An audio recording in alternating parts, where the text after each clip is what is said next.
अस्सलाम वालेकुम, this is me Ayesha नज़ीर और आप देख रहे हैं मेरा digital YouTube channel. So let's start this video of editorial discussion. Today the topic is dry clean politicians. आज की एडिटोरियल बात की गई है कि चंद माह कबल जो हमारे अकाउंटेबिलिटी के लॉज हैं उसमें अमेंडमेंट्स की गई थी जो कि कंट्रोवर्शियल प्रूव हुई थी, और उसकी वजह से जो हमारा पॉलिटिकल एलीट्स है, हमारा सियासी तबका है, उनकी ड्राई क्लीनिंग बिला रोक टोक जारी है। अगर इसकी सबसे रीसेंट एग्जांपल लें तो वो थोड़ी सी खौफनाक है, इस बात पर गौर करते हुए कि मुबैना तौर पर जो हमारे थोड़े से साबिक वज़राए आज़म हैं, हमारे प्राइम मिनिस्टर्स हैं, उनके डिफरेंट सेट्स की वजह से जो तोशा खाना है उसका जो गलत इस्तेमाल किया गया है। इतलात के मुताबिक एहतसाब अदालत ने नैब के कवानीन में जो रिसेंटली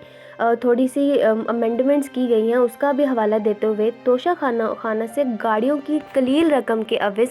मुबैना तौर पर जो तशख़ीस है यानी उसकी पेशकश है, उसके मुतल्लिक केस बनाए थे नवाज शरीफ पे, आसिफ अली ज़रदारी पे और यूसुफ रज़ा गिलानी पे, और इसके रिलेटेड उन लोगों को कुछ टाइम के लिए मोहलत दी थी।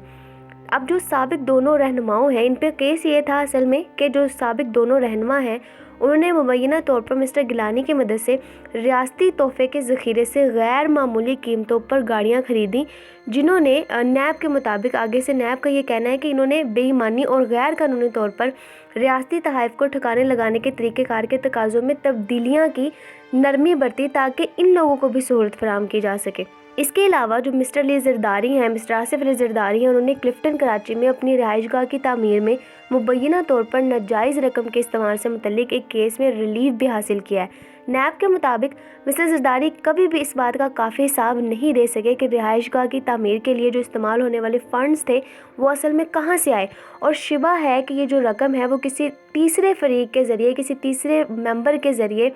एक मशकूक डील के तहत जो है वो मुंतकिल की गई थी। दोनों मुकदमात अब चेयरमैन नैब के पास वापस आ गए हैं, क्योंकि इनकी समाअत करने वाली जो अदालत है उसका कहना है कि कौमी एहतसाब अकाउंटेबिलिटी के अंदर जो अमेंडमेंट्स की गई हैं वो एक्ट 2022 के बाद जो अब दायरा कार है वो इनके अंडर नहीं रहा, तो ये अब इनकी समाअत का जो इख्तियार है वो नहीं रखती। तोशा खाना से मुख्तलिफ घड़ियों और दीगर अशिया पर पीडीएम पार्टी के शदीद गमो गुस्से के बाद और उसके बाद फिर जो पीटीआई के चेयरमैन हैं इमरान खान, उनकी तरफ से जो फ़रोख्त किए जाने वाले घड़ियों का मामला था, फिर उन पर बदइनवानी के जो इल्ज़ाम लगाए गए, उस पर ज़ोर शोर से जो ताक़ुब किया गया, इन सारे मामलात के बाद इन सब पेश रफ्तों का जो मुकाबला है वो थोड़ा सा मुश्किल हो गया है।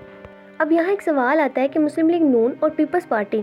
अवाम से पीटीआई के सरबराह के बारे में इनके बयानी को किस तरह कबूल करने की तवक्को रखती है, जबकि इनके अपने सरकर्दा जो रहनुमा है वो जब इक़्तिदार से उतरे थे तो उन्होंने नैब को मजबूर किया था कि कवानीन के अंदर रद्दबदल किया जाए, और इसी रद्दबदल की बदौलत वो अपने ऊपर लगे हुए इल्ज़ामात से बाहर निकले थे, जो कि इल्ज़ामात बिल्कुल ऐसे थे जैसे कि पीटीआई के रहनुमा के ऊपर लगाए जा रहे हैं। तो अगर मुस्लिम लीग नून और पीपल्स पार्टी के रहनुमाओं के ख़िलाफ़ जो ज़ेर समाअत मुकदमात थे वो गैर संजीदा या झूठे होते तो अदालतों से बरी होना कुछ ज़्यादा मुनासिब होता है इन लोगों के लिए। नैब की कवानीन में ये अमेंडमेंट्स की गई हैं और इन कानूनी चैलेंजेस को बिल्कुल बेअसर कर दिया है। उसके बाद जो पीडीएम की पार्टीज़ हैं इनके बारे में कुछ शक बाकी नहीं रहता। ये तो बिल्कुल वो काम हो गया है कि अंजीर की पत्ती को ये सोचकर एक तरफ फेंक दिया गया है कि ये एहतसाब और इख्तियारात के नाजायज़ इस्तेमाल के बारे में जो दूसरे शहरी हैं उनको क्या पैगाम देंगी। This is all about the first editorial of the day. Stay tuned, see you in the next video. Till then, अल्लाह हाफिज़।